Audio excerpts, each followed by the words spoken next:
سیرت کی کتابوں میں اس کا تذکرہ ہے کہ جب خواجہ صاحب کا سفر تھا ہند کی جانب، تو ایران میں ایک علاقہ رضوی،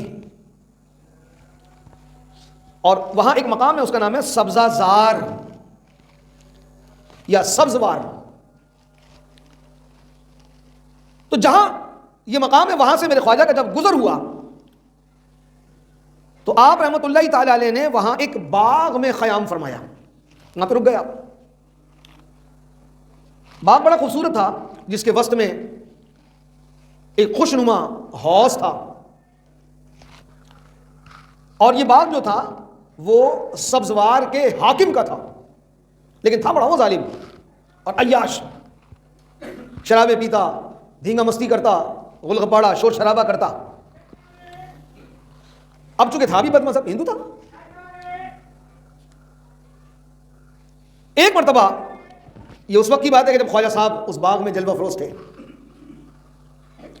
وہ اپنے باغ کی جانب آ رہا تھا، تو جو محافظین تھے، کام کرنے والے انہوں نے کہا خواجہ صاحب سے کہ اب آپ جو ہے نا تشریف لے جائیں، اور حاکم سبزوار آئے گا، وہ آپ کو دیکھے گا تو بڑا برہم ہوگا،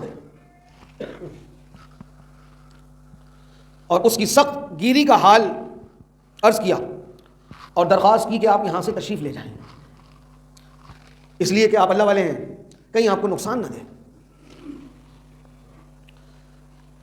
حضور خواجہ غریب نواز رضی اللہ تعالیٰ عنہ نے ارشاد فرمایا کہ میرا حامی و ناصر میرا رب ہے.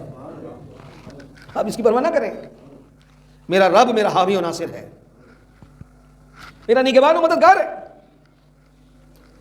اسی گفتگو کے دوران سبزوار کا جو حاکم تھا وہ آ گیا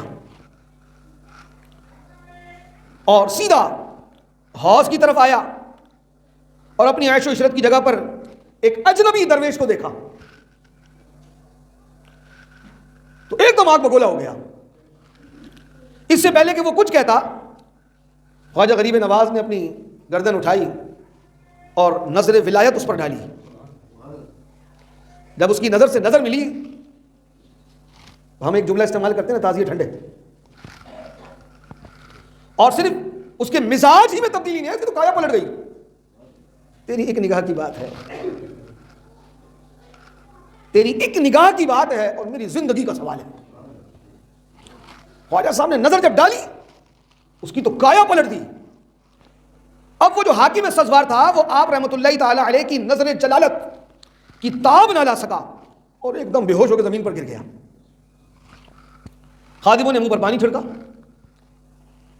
چھینٹے مارے. اب جو اس کو ہوش آیا تو وہ اٹھا اور سیدھا خواجہ صاحب کے قدموں میں جا کے گر گیا. ایسا گرا، نظر ولایت پڑی تھی نا، اس کی کایا ایسی پلٹ گئی کہ اس نے اسی وقت خواجہ صاحب کے دست حق پرست پر توبہ کی اور اسلام قبول کیا، مذہب چھوڑا، اپنی بری عادتوں سے تائب ہو گیا، اور یہی نہیں بلکہ آپ کا مرید ہو گیا.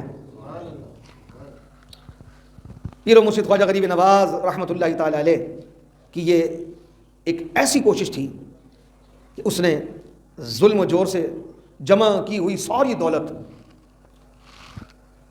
ایک ہوتا ہے نا کہ ناجائز مال آیا تو یہ بسا اوقات توبہ کرنے سے معافی نہیں ملتی، اصل مالکوں کو بھی پہنچانا ضروری ہوتا ہے. جس کا مال لیا ہے اس کو واپسی کرنا ہوگا. تو اس نے اصل مالکوں کو لوٹا دی. اب وہ صبح و شام خواجہ صاحب کے در پر ہی پڑا رہتا. آپ رحمۃ اللہ تعالیٰ نے کچھ ہی عرصے میں اسے فیوز باطنی سے مالا مال کر کے خلافت عطا فرمائی، اور وہاں سے خواجہ صاحب رخصت ہو گئے.